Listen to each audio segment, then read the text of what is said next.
In this video, I will share with you the 10 habits that have had the most significant impact on my life. So, whether you're new to minimalism or have been practicing it for years, I invite you to join me on this journey and discover the 10 minimalism habits. Habit 1. One in, one out. The idea behind this habit is to be intentional about what we bring into our lives, whether it's material possessions or new commitments. For every new thing we acquire, we must get rid of something old or unnecessary. This not only helps us reduce clutter and keep our homes organized, but also encourages us to be mindful of our consumption habits and the impact they have on the environment. When we follow the one in, one out rule, we become more conscious of our choices and learn to appreciate what we already have. We become more intentional about our purchases and think twice before buying something we don't need. This habit helps us break free from the consumerist culture that encourages us to accumulate more and more, and instead focus on the things that truly matter to us. Applying this principle to our lives may seem challenging at first, but it becomes easier over time. We start to recognize the things that are truly important to us and let go of the things that no longer serve us. It's a process of constant evaluation and reevaluation, but it's one that brings us closer to living a more intentional and fulfilling life. The one in, one out habit also has a positive impact on the environment. By reducing our consumption and waste, we are doing our part to preserve the planet for future generations. We become more aware of the impact our actions have on the environment, and we strive to make more sustainable choices. Habit 2. Digital minimalism. One of the most impactful digital minimalism habits I've developed is setting boundaries for my technology use. This means establishing specific times of the day for checking emails and social media and turning off notifications that distract me from my work or leisure time. Another habit that has helped me practice digital minimalism is decluttering my digital devices. This means deleting unnecessary apps, organizing my files and photos, and unsubscribing from email lists that no longer serve me. Practicing digital minimalism has brought a sense of calm and focus to my life. I am no longer constantly checking my phone or feeling overwhelmed by the constant stream of information. Instead, I am able to focus on the tasks at hand and engage in more meaningful activities, such as spending time with loved ones or pursuing my hobby. Digital minimalism has also helped me to be more present in the moment. By disconnecting from technology, I am able to fully engage in my surroundings and appreciate the beauty of the world around me. Habit 3. Capsule wardrobe. The idea of a capsule wardrobe is not about depriving yourself of clothing, but rather focusing on quality over quantity. By investing in timeless, high-quality pieces that can be worn in a variety of ways, you can simplify your wardrobe and reduce the stress of decision-making when getting dressed in the morning. One of the most impactful habits of a capsule wardrobe is decluttering your closet. This means going through your clothing items and donating or selling anything that no longer serves you or doesn't fit into your capsule wardrobe concept. Another habit of a capsule wardrobe is shopping intentionally.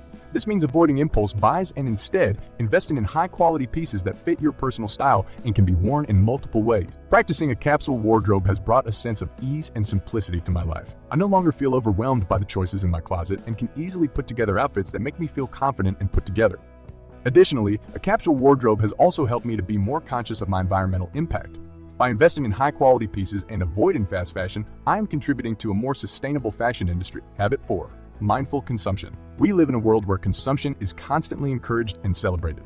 From advertisements to social media, we are bombarded with messages that encourage us to buy more, upgrade, and keep up with the latest trend. However, the constant cycle of consumption can have a negative impact on both our wallets and the environment. The habit of mindful consumption is about being intentional with our purchases and considering the impact they have on ourselves and the world around us. It's about shifting from a mindset of more is better to less is more and investing in quality over quantity. One of the most impactful habits of mindful consumption is practicing gratitude. This means taking the time to appreciate what we already have and recognizing that we often have more than we truly need. By practicing gratitude, we can reduce the desire for constant consumption and shift our focus to the things that truly matter in our lives. Another habit of mindful consumption is researching before making a purchase. This means taking the time to consider the environmental and social impact of a product, as well as its quality and longevity. By investing in high-quality, sustainable products, we can reduce our overall consumption and contribute to a more ethical and sustainable world. Practicing mindful consumption has brought a sense of consciousness and intentionality to my life. I no longer feel the need to constantly upgrade or buy more, and instead focus on the things that truly bring me joy and add value to my life. Additionally, mindful consumption has also helped me to be more mindful of my environmental impact. By investing in sustainable products and reducing my overall consumption, I am contributing to a more ethical and sustainable world. Habit 5. Daily decluttering. We'll get to that in a second. I have a favor to ask of you. If you like this video so far, please subscribe to the channel. Daily decluttering is about making a conscious effort to consistently remove excess items from your home on a daily basis. It's about creating a habit of regularly assessing the items in your space and intentionally choosing what to keep and what to let go of. One of the most impactful habits of daily decluttering is having a designated spot for everything. This means having a specific place for each item in your home and consistently putting things back where they belong. By having a designated spot for everything, you can avoid the buildup of clutter and maintain a sense of order in your space. Another habit of daily decluttering is setting aside time each day to assess the items in your home. This can be as simple as taking a few minutes each evening to put away items that have accumulated throughout the day, or going through a specific area of your home each day and decluttering as needed. Practicing daily decluttering has brought a sense of peace and order to my life. I no longer feel overwhelmed by the clutter in my home, and I'm able to maintain a sense of organization and cleanliness on a daily basis. Additionally, daily decluttering has also helped me to be more mindful of the items I bring into my home. By regularly assessing the items in my space and intentionally choosing what to keep and what to let go of, I am able to live a more intentional and clutter-free life. Habit 6. Gratitude practice. Gratitude is about acknowledging and appreciating the good things in our lives. It's about finding joy in the present moment and being thankful for what we have, rather than focusing on what we lack. One habit of gratitude practice is to take a few moments each day to reflect on the things you are thankful for. This can be done through journaling, meditation, or simply taking a moment to pause and appreciate the beauty around you. Another habit of gratitude practice is to express your gratitude to others. This can be done through a simple thank you note, a kind gesture, or even just verbalizing your appreciation for someone. Practicing gratitude has brought a sense of contentment and happiness to my life. By focusing on the positive aspects of my life and expressing my appreciation for those around me, I am able to find joy and meaning in even the smallest moments. Gratitude practice has also helped me to cultivate a more positive mindset. By consistently focusing on the good in my life, I am better able to handle challenges and setbacks with grace and resilience. Habit 7. Mindful eating. Eating is one of life's greatest pleasures, but in today's fast-paced world, it's often treated as a mere necessity. We rush through our meals, barely taking time to taste our food, let alone enjoy it. This is where mindful eating comes in. It's a practice that encourages us to slow down and savor every bite. Mindful eating is about being present in the moment and fully engaging all of our senses while we eat. It's about paying attention to our bodies and tuning into our hunger and satiety cues. This allows us to make more conscious choices about what we eat and how much we eat. One habit of mindful eating is to eat without distractions. This means putting away our phones, turning off the TV, and simply focusing on our food.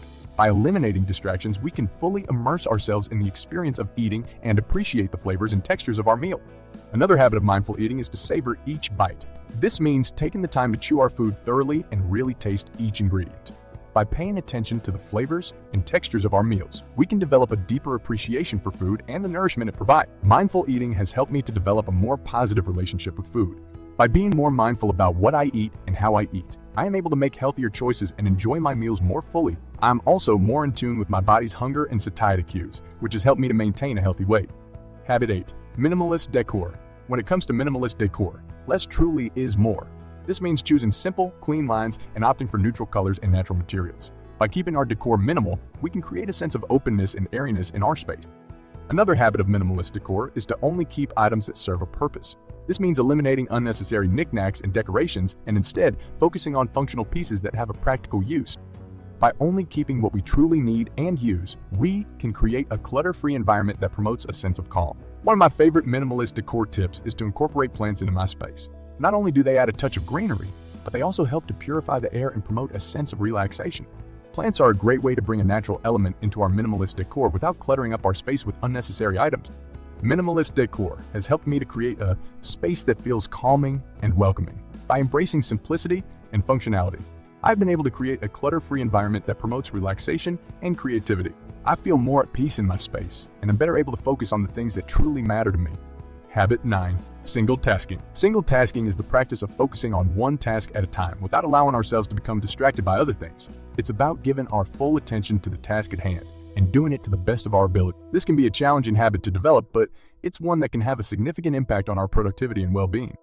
One of the keys to successful single tasking is to eliminate distractions. This means turning off our phone notifications, closing unnecessary tabs on our computer, and finding a quiet space to work. By eliminating external distractions, we can better focus our attention on the task at hand.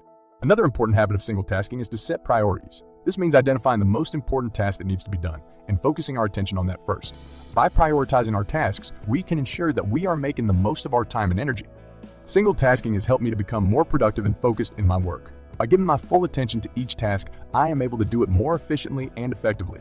I also feel less stressed and overwhelmed, as I am not constantly juggling multiple things at once. Habit 10. Saying no. One of the biggest challenges of saying no is the fear of disappointing others. We may worry that saying no will make us appear rude or unhelpful, and that it may damage our relationships. However, it's important to remember that saying no is not a personal rejection of the other person, but rather a decision to prioritize our own needs and goals. Another important aspect of saying no is setting boundaries. This means being clear about what we are willing and able to do. and communicating those limits to others. By setting boundaries, we can avoid overcommitting ourselves and feeling overwhelmed. Saying no can be a liberating experience. It allows us to take control of our time and energy, and to focus on what truly matters to us. It can also be a way of practicing self-care by ensuring that we are not taking on too much or neglecting our own needs. Saying no can also be difficult and uncomfortable. It may take practice to feel comfortable declining requests or invitations, but with time and repetition, it can become a natural part of our communication style. Minimalism is not just about getting rid of physical clutter or simplifying your possessions. It's a lifestyle that can help you focus on what truly matters in life, whether that's your relationships, your passions, or your well-being.